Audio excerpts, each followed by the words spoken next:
आज मी तुम्हाला chicken stock कसा बनवायचा ते दाखवत आहे।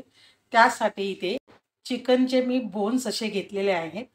हे तुम्ही बाजारामधून पण विकत आणू शकता किंवा ऑनलाईन सुद्धा मागवू शकता। मी हे ऑनलाईन मागवलेलं आहे।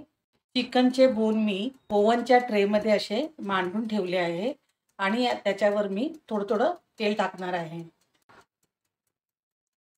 हे जास्त तेल टाकायचं नाही आहे, फक्त 1 टेबलस्पून मी तेल टाकलेलं आहे। आता हे मी ओव्हनमध्ये रोस्ट करून घेणार आहे।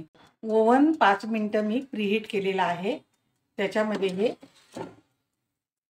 चिकनचे बोन मी ठेवत आहे आणि हे मी 40 मिनिटे रोस्ट करून घेणार आहे। इथे मी 40 मिनिटासाठी लावलेला आहे। 40 मिनिटे होऊन गेले आहेत। मी हे ट्रे काढून घेत आहे। आता हे रोस्ट केलेले चिकन मी एका भांड्यामध्ये टाकत आहे। चिकन स्टॉकसाठी इथे मी भाज्या घेतलेल्या आहेत। इथे मीडियम साईजचे 2 मोठे कांदे असे चिरून घेतलेले आहेत। जास्त बारीक चिरायचे नाही आहेत, असे जाडसरच चिरून घ्यायचे आहे। इथे मी 2 गाजर चिरून घेतलेले आहेत। थोडीशी मी स्प्रिंग ओनियन घेतलेले आहे। 1 मीडियम साईजचा बटाटा पण घेतलेला आहे आणि हे ब्रोकोलीचे स्टेम आहेत, देठ आहे, ते मी कापून घेतलेलं आहे। इथे पिवळी सिमला मिर्च आणि लाल सिमला मिर्च थोडी घेतलेली आहे, लसूण घेतलेला आहे आणि आलं घेतलेलं आहे। हे प्रमाण तुमच्या आवडीनुसार तुम्ही कमी जास्त पण करू शकता। तुमच्या घरामध्ये ज्या भाज्या अवेलेबल असतील त्या भाज्या तुम्ही वापरू शकता। आता या भांड्यामध्ये मी सगळ्या भाज्या टाकणार आहे। कांदा, गाजर, पिवळी सिमला मिर्च, लाल सिमला मिर्च, ब्रोकोली, आलं, लसूण, बटाटा आणि स्प्रिंग ओनियन। चिकन स्टॉकसाठी इथे मी कोथिंबीरची देठाची पेस्ट केलेली आहे। इथे 1 चमचा पेस्ट घेतलेली आहे आणि 10-12 मी काळी मिरी घेतलेली आहे। त्यामध्ये मी काळी मिरी, कोथिंबीरची पेस्ट टाकत आहे। यात मी पातेलं भरून साधं थंड पाणी टाकत आहे। हे पातेलं आता मी गॅसवर ठेवत आहे। यामध्ये मी जे पातेलं भरून पाणी ठेवलेलं आहे त्याचं अर्ध पाणी होईपर्यंत मी हे आटवून घेणार आहे। उकळी आलेली आहे आणि हे मी मोठ्या गॅसवरच शिजवलेलं आहे।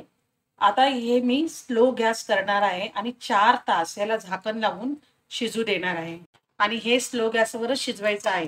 2 तास होऊन गेले आहेत। मी हे स्लो गॅसवर केलेलं आहे आणि आता पाणी बघा अर्ध आटलेलं आहे। अजून मी ह्याला 1 तासभर आटवून घेणार आहे आणि नंतर गॅस बंद करणार आहे। 4 तास झाले आहेत। मी आता झाकण काढत आहे। स्टॉक पण बघा अर्ध पातेलं झालं आहे। भाज्या सुद्धा चांगल्या शिजल्या गेल्या आहेत। आता मी गॅस बंद करत आहे। मी एक बाउल घेतलेला आहे आणि त्याच्यावर गाळण ठेवलेली आहे। आता मी हे स्टॉक केलेला आहे तो गाळून घेत आहे। हा स्टॉक मी आता गाळून घेत आहे। स्टॉकचं पाणी काढल्यानंतर इथे हे सगळ्या भाज्या उरलेल्या होत्या, त्यातून मी चिकनची हाडं सगळी ती बाजूला काढून घेतलेली आहे आणि आता हे मी मिक्सरमध्ये वाटून घेणार आहे। चिकनची हाडं मी अशी त्या स्टॉकमधून अशी बाहेर काढलेली आहेत। मिक्सरच्या भांड्यामध्ये जे स्टॉकच्या ज्या भाज्या उरल्या आहेत त्या मी आता याच्यात टाकून वाटून घेणार आहे। स्टॉकच्या भाज्या मी वाटलेल्या आहेत, आता मी गाळून घेत आहे। स्टॉक मी पाणी टाकून वाटून घेतला होता आणि आता तो गाळून घेतला आहे आणि हे बघा वरती असं गाळ राहिलेलं आहे ते मी आता टाकून देणार आहे आणि हा घट्ट झाला आहे। वाटताना याच्यामध्ये मी पाणी टाकलं आहे आणि हे तुम्ही फ्रीजमध्ये एका बाटलीमध्ये भरून महिना 2 महिने ठेवू शकता आणि ज्यावेळेला तुम्ही चिकनची ग्रेव्ही कराल किंवा चिकनचा एखादा पदार्थ करत असाल ग्रेव्ही टाईप त्यावेळेला तुम्ही हे चिकनचं स्टॉक वापरू शकता। चिकन स्टॉक बघा हा पातळ झालेला आहे आणि दुसरा जो आहे तो घट्ट झालेला आहे। तो मी सगळं भाज्या वगैरे वाटून त्याचं केलेलं आहे आणि हे नुसतं गाळून घेतलेलं आहे। हा चिकन स्टॉक तुम्ही चिकनच्या कुठल्याही रेसिपीमध्ये टाकू शकता।